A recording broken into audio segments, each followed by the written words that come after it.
Good morning. We are out and about, out for our morning walk. A little bit later than usual, but still out and about. Have these wispy clouds out this morning. And then this beautiful blue sky behind it. Looks like maybe we get some rain again today. It is beautiful though. Absolutely beautiful. And speaking of beautiful, how are you, my friends?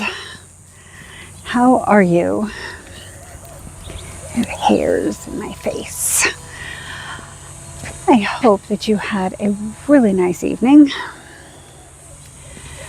and that you are having an amazing Monday so far. Yes, happy Monday.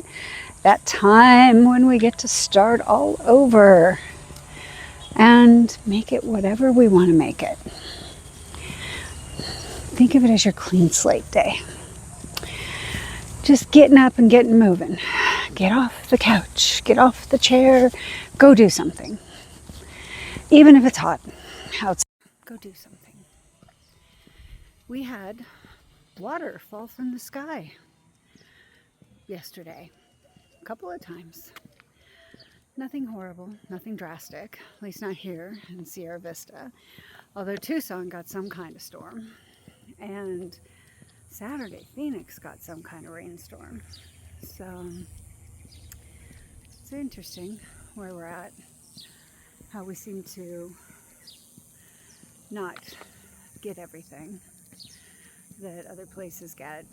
And then the temperature is so much lower than the other big cities. So that, I think, is very interesting. If you watched last night's video, you got the weekend recap. So I won't go back through everything again. Jeff being in the hospital, my sister needing a rescue. I'm not going to go through all that. You want to hear it?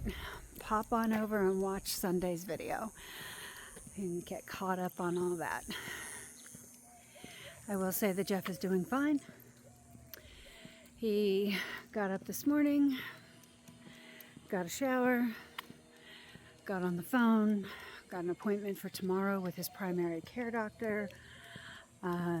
Told them that he's going to need referrals to a vascular surgeon, and he had an appointment already, just like a regular follow-up with his cardiologist, but he's going to need to get in sooner than his appointment.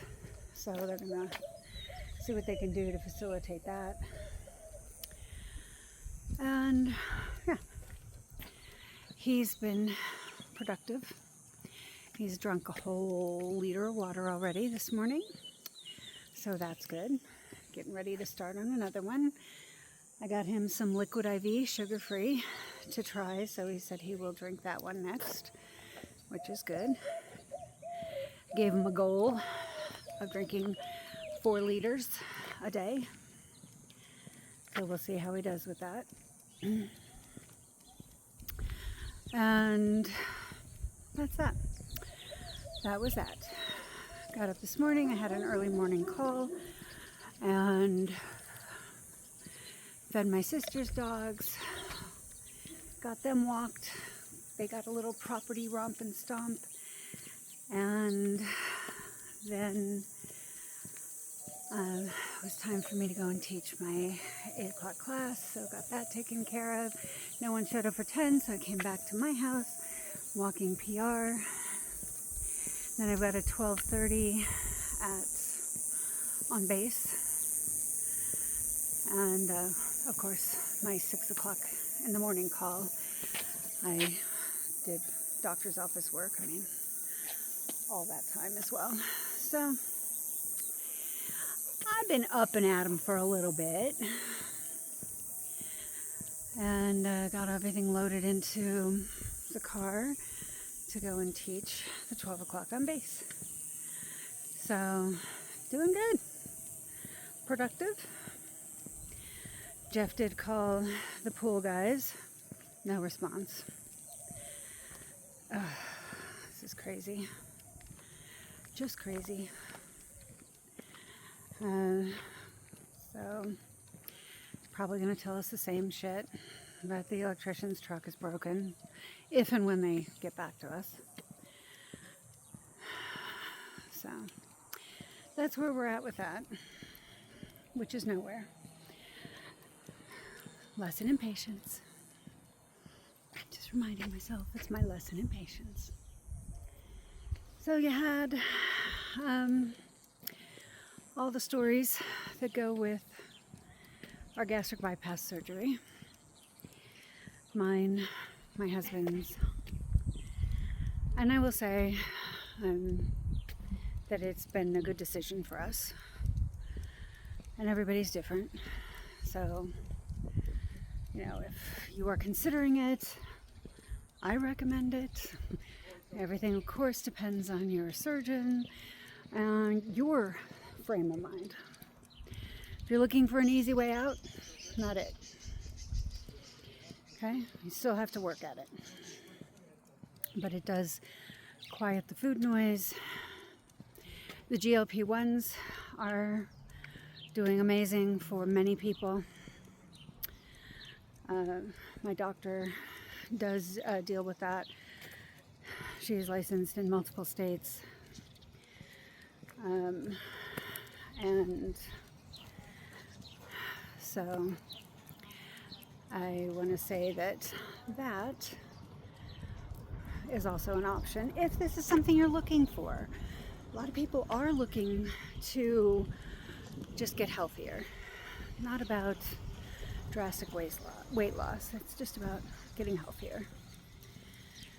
So we can go story time number 4.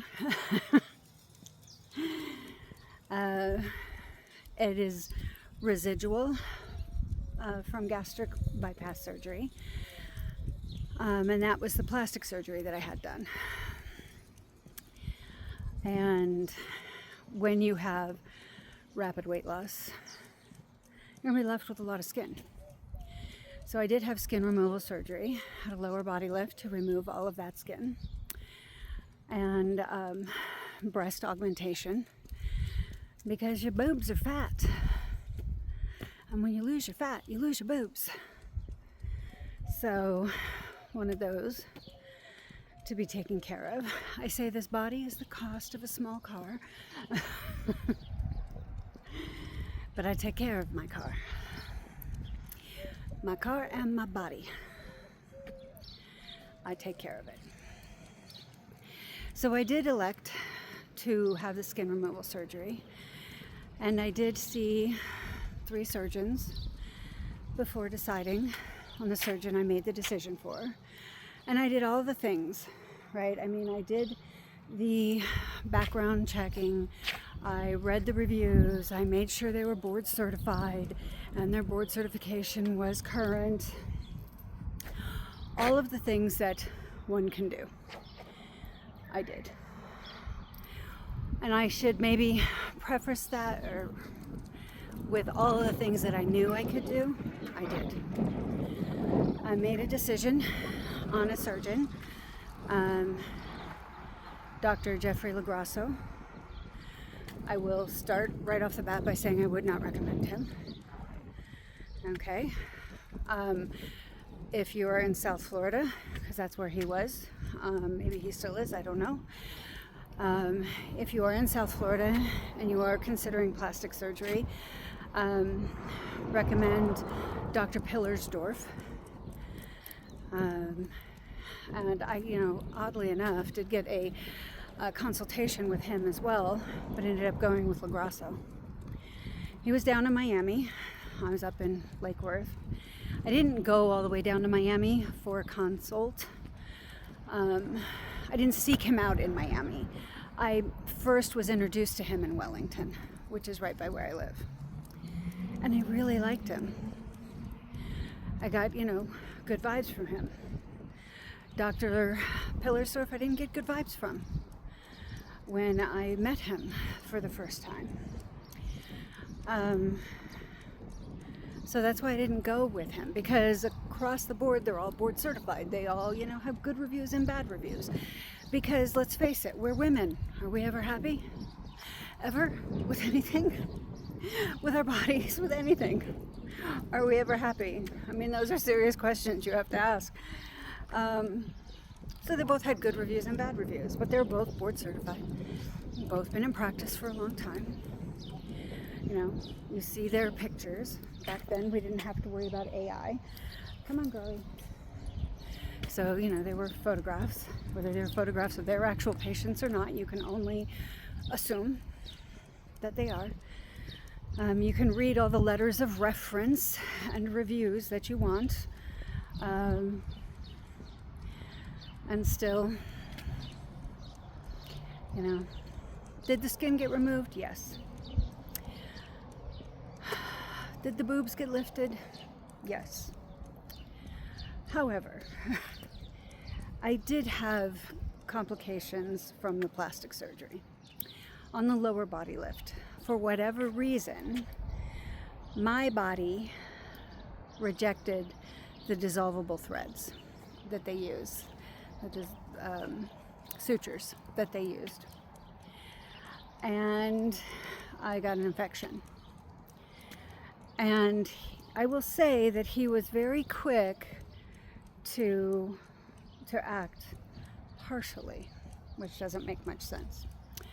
So, I had the surgery, have the drains, drain in each hip, drains in the boobs, if I can even remember that far back. I'm sure I had them. I just don't remember them in the boobs. I remember them in the hip area from the lower body lift, because that's where I had problems. I didn't have any problems with the breasts. However, the draining, I had the drains for a long time. And longer than even the doctor thought. That was kind of strange, but it is what it is.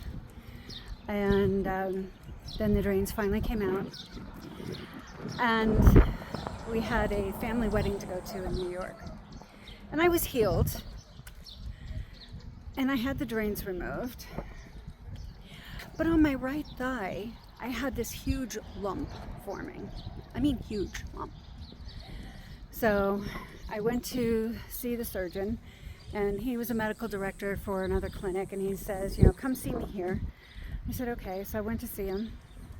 He's like, yeah, that's not good. That's not right. So he said, I can drain that. I said, okay. So he got these huge, it was like 600 cc's of fluid that he ended up taking out of me. But they got these huge syringes and this long ass needle and poked it into my thigh and drained the fluid out. I don't know, I don't remember, because this goes back many years now, if he sent it to a lab. He probably did, sent some of the fluid to a lab. But that went away, basically. That took care of it. And again, I'm assuming he sent it to a lab. I really don't remember. And it was this just yellow, yucky fluid that was inside of me. But it was so big. So I told you we had this wedding to go to. I had bought a skirt, this black straight skirt to wear. And I still have that outfit. Black straight skirt and a corset style top to wear. And it was a semi-formal wedding, so it was all black and white. So it was a black satin skirt and then this black and white top. And that lump on my thigh was so big I couldn't even get my skirt on. So that gives you an idea, size-wise, that my skirt wouldn't even fit. And as soon as he emptied it, skirt went on, no problem. So that was good. Come on, girl. And I thought that was the end of it. But then, on my left hip, the stitch line kept opening. And along the back, it kept opening. She must be hot. She's walking through this puddle very slowly. Got her little paws cooled off. Um, so he went ahead and he said, okay, let's go in and we're going to switch out the stitches. Because the stitches were poking through my skin and they should have dissolved at that point, but they hadn't. So don't drink the water, girl. So we went ahead and he booked me in the hospital and he took out the stitches on the back half of my body. So my lower body lift goes all the way around. And they removed all the excess skin all the way around. But he only did the stitches on the back of the body, on the back side of me. He didn't do any of the ones on this side or front. I didn't question it. I don't know. Don't know why. But don't know why I didn't question it, I'm saying. And everything went well. He used a different kind of stitch on the back. It healed. Everything's fine. But in the front, it kept opening up. I really couldn't figure out why it was opening up. And then it would heal. It would seal itself back up. And then I would get these blisters. They looked like blisters forming. And then they would pop and the shit would ooze out. And then it would heal itself back up. So he said, you must have some sort of infection. And put me on antibiotics. And that was that. And basically, that didn't take care of it. And then he wasn't returning calls. So I ended up going, I don't remember all the doctors I saw, but eventually it was infectious disease. And I ended up in Miami. And this doctor in Miami said, look, we have to get a sample of whatever it is that's in your body, and we have to send it to the lab. Said, so the next time one of these blisters forms, you need to kind of go to the ER and they need to, draw it out. Well, I would go to my local ER and they wouldn't do anything. So I had to drive all the way back down to Miami, University of Miami Hospital. Finally, a sample was obtained. And, the doctor there sent the sample off and it took 5 months. I was living with these blisters forming, popping, me just wearing gauze wherever they were to catch whatever it was coming out, because of course it would ruin your clothes and everything because it discolored them.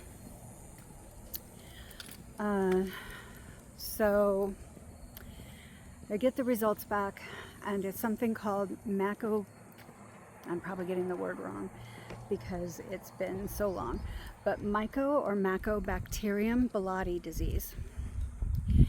This was the infection I had. And then I went to, he said, you need to go see infectious disease doctor, go to see infectious disease doctors, trying to get in with one in my area was crazy. I finally get in with one that's supposedly renowned. Damn if I can remember his name. He was an asshole. Pure and simple. I would have died before I let this guy treat me. So, I mean, and maybe, you know what, maybe he was really good at what he did, but he was just so horrible. And I just didn't want to deal with that, I got enough going on, and I don't need you to be that kind of an asshole. And I know, earlier I said, my specialists don't have to have a bedside manner, they just need to be the best at what they do. But this guy was basically just writing me off, blowing me off. I'm like, no, there's something wrong here.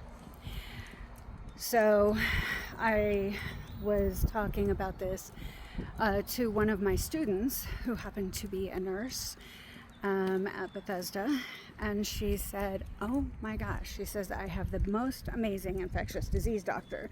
He rounds at the hospital, he's so great, all the nurses love him, all the patients love him. I said, great, give me his name. So Dr. Camino and his group at Infectious Disease Associates, maybe, in Boynton. If anybody needs an infectious disease doctor, you drop me a line. I will make sure you get his information, because his practice was amazing. He got all the results. He got all the surgery stuff. I saw him and him only for the first visit and never saw him again. I will tell you that I was so impressed with that practice though, because although every visit I had I saw a different doctor, every one of them knew my case inside and out.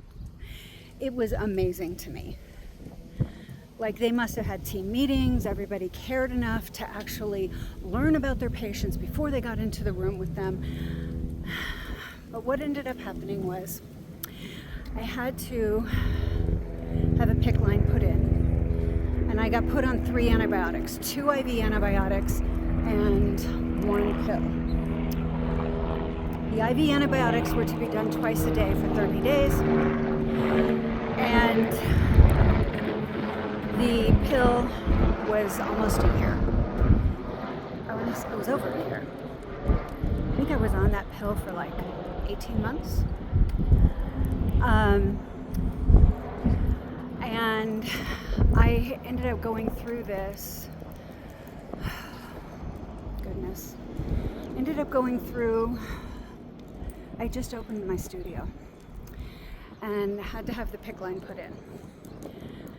And I thought it would not be a problem, that I would be able to go ahead and teach my classes, not a problem. I can keep the PICC line clean. I can dose before my classes and then at night. I did the first dose. So a nurse came, put the PICC line in. They came to my house. And I learned something new there too, because I happen to have known the nurse. And she's like, I'll come to your house and put the PICC line in. I'm like, I've had a PICC line done before. And don't lick that water. Yuck, yuck, yuck. You're going to be home soon. So I,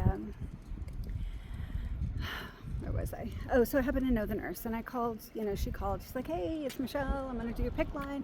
I said, awesome. I said, do you want to meet me at Dr. Kathy's office, or do you work out of an office? What's the deal? And she's like, well, I can come to your home. I'm like, that doesn't sound right. I said, I've got dogs. There's dog hair all over the place. Doesn't matter how clean I keep my house. There's always dog hair. And you're fine. That's okay. Don't worry. Thank you. So,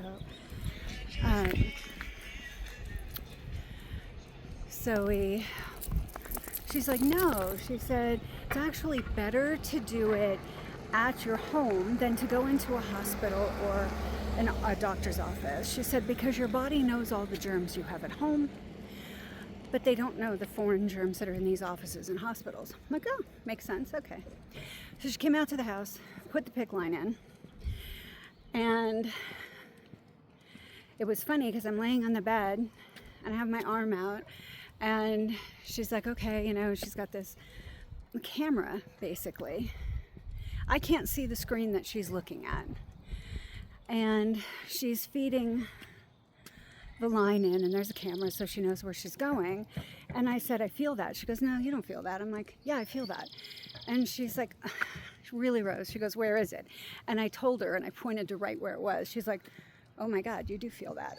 She's like, does it hurt? I said, no, I just feel it. It's weird. She goes, you shouldn't feel it, but she said, as long as it's not hurting you, okay. She says, I'm almost there. So PICC line gets put in, and the nurse comes, another nurse comes to drop off the meds, and basically shows me how to do an IV myself. Insurance isn't going to cover this, so now I have to do my own IVs. She shows me about the air bubbles, she shows me about the bags, everything. Okay, here I go, doing it all myself. And I told them when they were putting the PICC line in to do a double PICC line, because I'm really a hard stick, and if they need to draw blood, they can use one for blood and I can use the other for dosing. So as I said, I thought I would be perfectly fine to teach my classes. Had it all worked out in my head. Did my first 2 bags of IVs on that first morning. I didn't feel really great, but I'm like, I'll be okay. I get in the car and I make it maybe 3 miles to the studio. Had to pull the car over, started throwing up. Uncontrollable vomiting.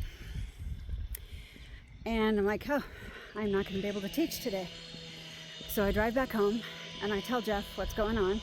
I have him go to the studio, put a sign on the door, and I text the people I know that are coming, that would be coming, and tell them, hey, I'm sorry for the late notice, I'm not going to make it. Make a post on Facebook. And I spent the next 30 days, I couldn't have my studio open, I couldn't teach. I thought I was going to have to close it down. Landlord wasn't going to let me out of my lease. So I'm like, shit, okay, now I got to pay rent for a month at least. But you do what you got to do. So pay the rent. And I spent 30 days vomiting. Couldn't eat. In 30 days, I lost 30 pounds. I couldn't eat. Did not matter what it was. And even the nurse that came to visit, she's like, gosh, let me call the doctor. And the doctor's like, I can't give her anything for the nausea and the vomiting. She's going to have to go through it. Like, okay. So through it I went. I went through this about 2 weeks. And then I think we'll stop there. We'll stop there because there's a whole nother part to this story. When shit happens with me, shit happens. So we're gonna stop there on this story time and we'll pick up tomorrow. Obviously, I'm okay, right? So just sharing my experiences with you, getting to know me a little bit better. And if you have any questions, if you're going through something similar, if you need some good doctor referrals, probably got you on that if you're in South Florida. Okay? Got a couple of decent doctors so far here in Sierra Vista. But that's it for now. And I am going to go ahead and sign off. I'm going to wish you guys an amazing day. Get out there, be fabulous on purpose, and I will talk to you and we will resume story time tomorrow. So you have a great morning, afternoon, evening, wherever it is that you're watching from. Make sure you please like, share, subscribe, comment. All of it helps to grow the channel, get you into this algorithm nonsense, and I will talk to you very soon.